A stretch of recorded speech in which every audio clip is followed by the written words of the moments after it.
It is with immense pleasure that I welcome back to From the Front Lines, Surgeons' Voices for the American College of Surgeons Bulletin Brief, my friend Dr. Ajit Sachdeva. Dr. Sachdeva, of course, is the Director of Education for the American College of Surgeons. Welcome, Sach. Thank you so much, Dr. Wexner. It's really a delight to join you again for this session. Well, Dr. Sachdeva, you, in addition to many, many roles that you play throughout the year, and of course for the annual Clinical Congress, recently acquired a new hat a couple of years ago with the Academy of Master Surgeon Educators. I'm very familiar and I'm very proud to be a member of that august body, but I want to be sure that all of our viewers and listeners are aware of the inception of the Master Academy of Surgeon Educators. Perhaps you could talk to us a little bit about its origin and what it's done thus far. Thank you, Steve. I'll try and provide a brief history of the Academy. About 6 years ago, our Division of Education proposed to the Board of Regents the concept of the Academy. This was because we felt very strongly that we ought to recognize the best of the best in surgical education, the leaders who have not only advanced the field, but have also been great role models and mentors for the next generation of surgical educators and indeed academic surgeons. Also, we wanted to engage this preeminent group in supporting the activities of the Academy and being a real working group so that the talents and the wisdom of this illustrious group could be brought to bear to move the surgical education agenda to the next level. So when we presented this to the regents, as I said, approximately 6 years ago, there was unanimous and very strong support for the concept. We were given the green signal to proceed, and we appointed a steering committee soon after that with Dr. L.D. Britt and myself as co-chairs, and we have a number of renowned and preeminent surgeon educators who read like the who's who of academic surgeons. And these folks were asked to come to the table and to create the concept of the Academy and also to develop the standards and criteria for admission. We wanted to be sure that the process was rigorous, the peer review was well done, so we recruited the best of the best to join the Academy. And we also wanted to be sure that it was a fair process. And we not only included people from universities, but also from the field in the communities and other locations where people are making a big difference in the lives of the trainees and other surgeons. Also, we wanted to be sure that we promoted the highest standards of surgical education across the entire house of surgery, not just in general surgery, but across the entire house of surgery. So we kept that in mind as we proceeded.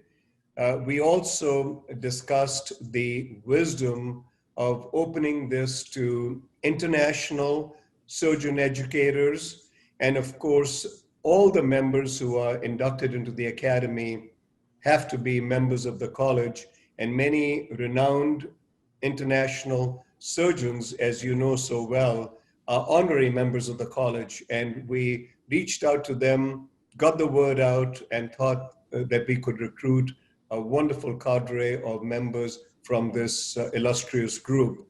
And that is what happened.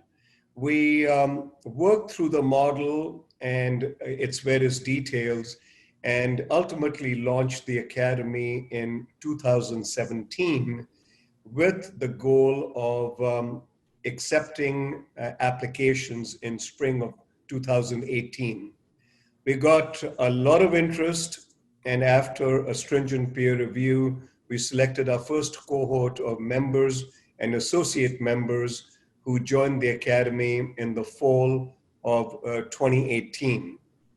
In 2019, we followed a similar process, and this time we added a third category of membership, that is the affiliate category. And the affiliate category are people who are not surgeons, but who are committed to surgical education goals and who would support the goals of the academy.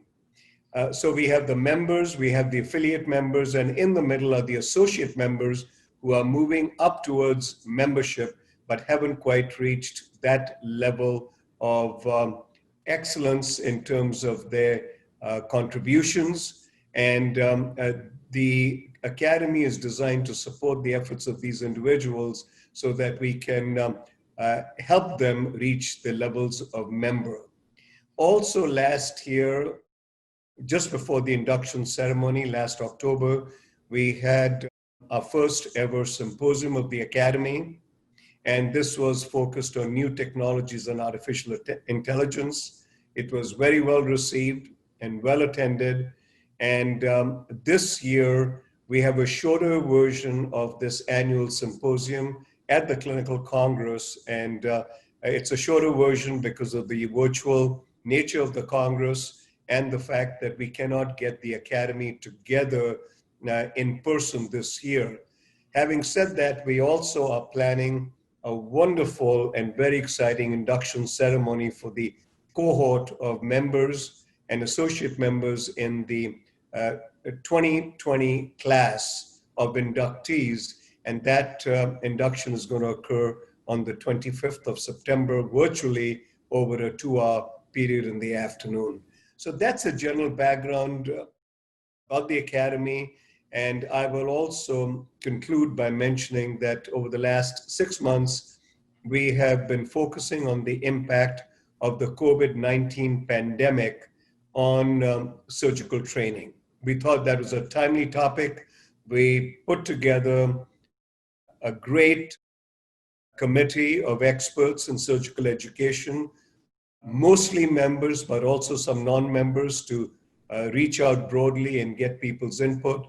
And that has resulted in a lot of very exciting activities, including some articles in peer-reviewed journals. And I'd be happy to provide some more information on the activities of this group. And that is the focus of our brief and shortest virtual symposium during the Congress.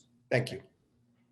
Fantastic, and congratulations on the huge amount of work that you've done, especially as you noted in the last 6 months, in addition to all of the run-up work and getting the meeting going.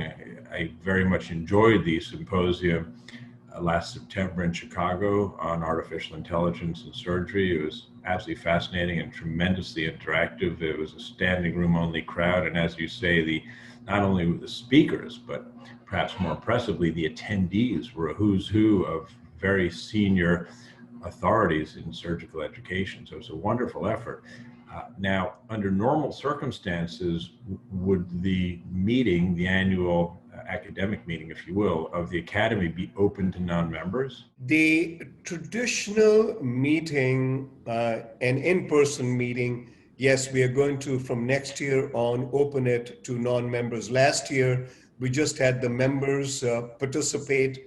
And this year, the virtual symposium is open to everyone. All registrants of the Clinical Congress are invited to come up and join this virtual symposium of the Academy. And we look forward to having people at that session. But next year on, we are planning to open the symposium widely beyond the membership of the Academy.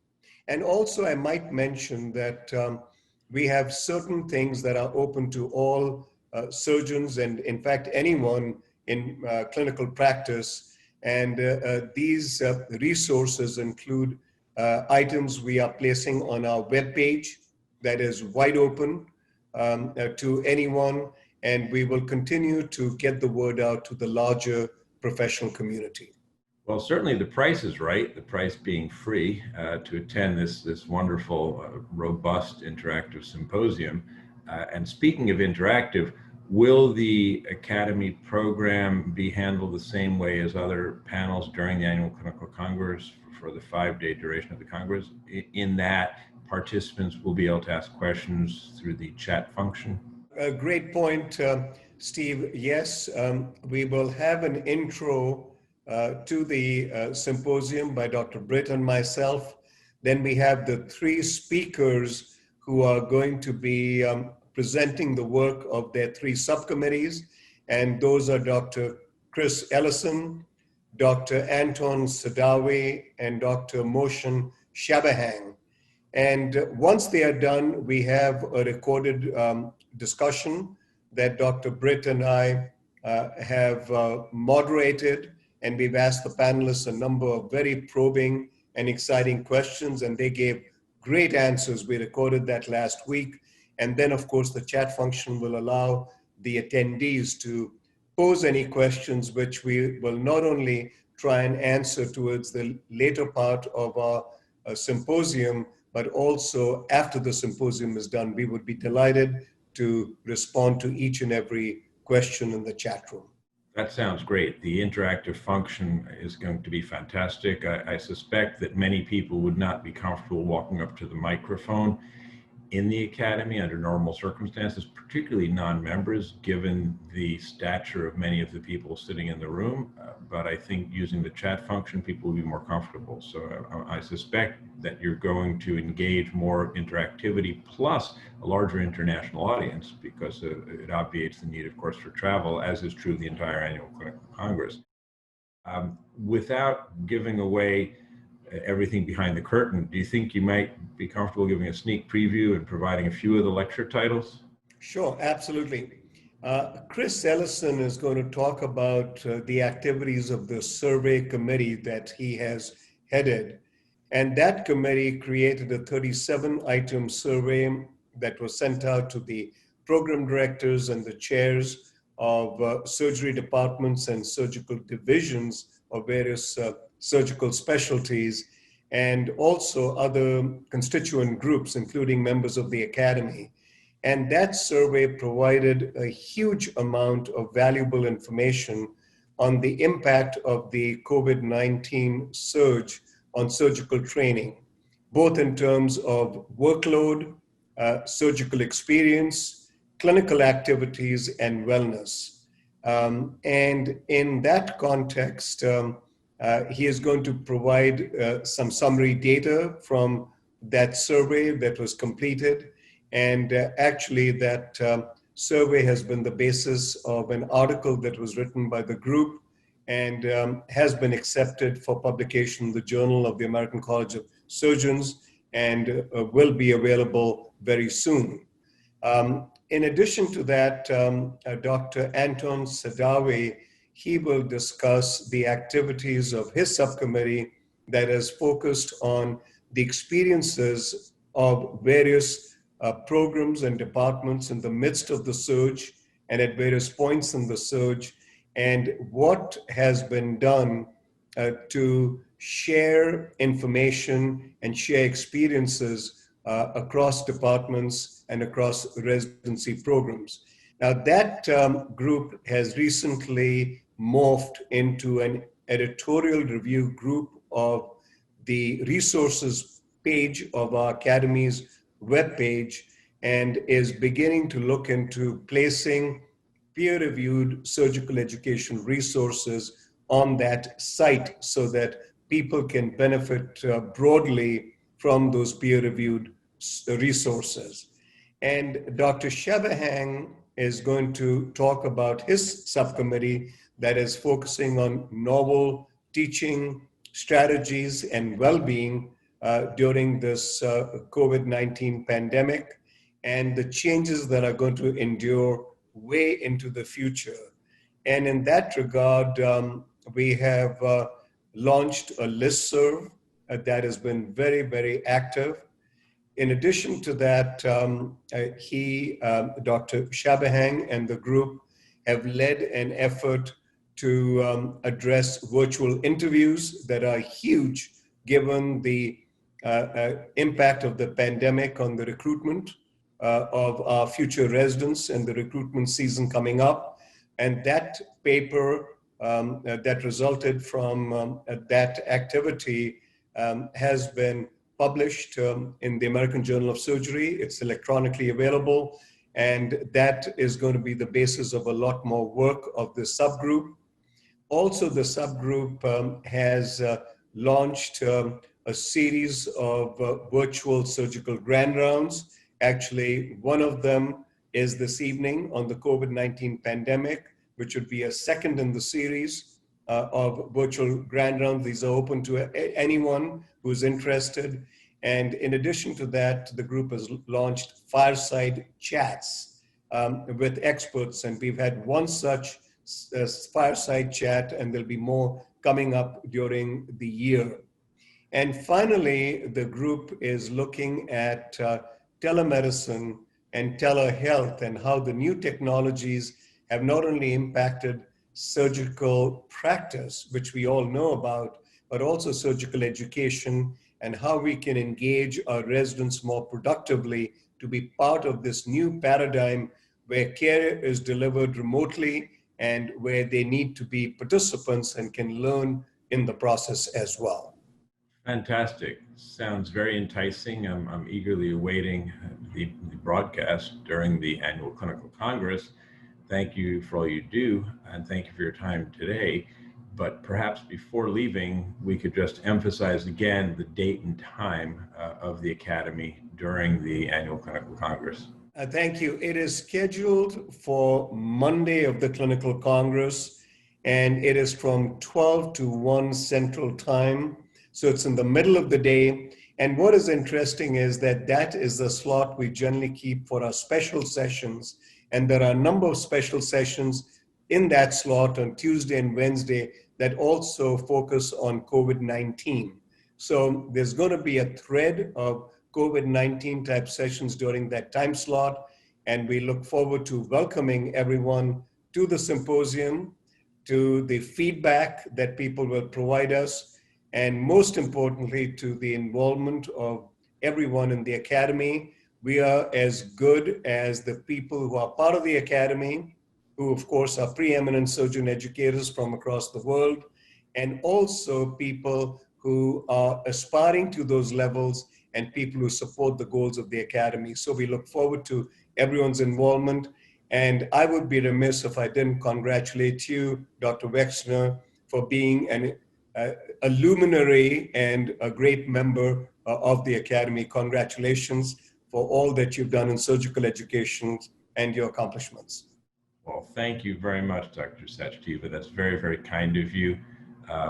Like you, it's a passion, and it's great to be in a group where everybody is like-minded. And that's one thing I noted about the Academy looking around the room last fall, is that everybody had rapt attention.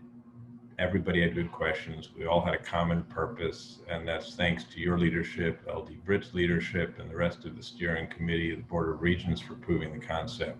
So looking forward to a great transmission during the Monday of the annual clinical congress. Thanks again, Dr. Sachdeva. Thank you very much. It's been a pleasure being with you.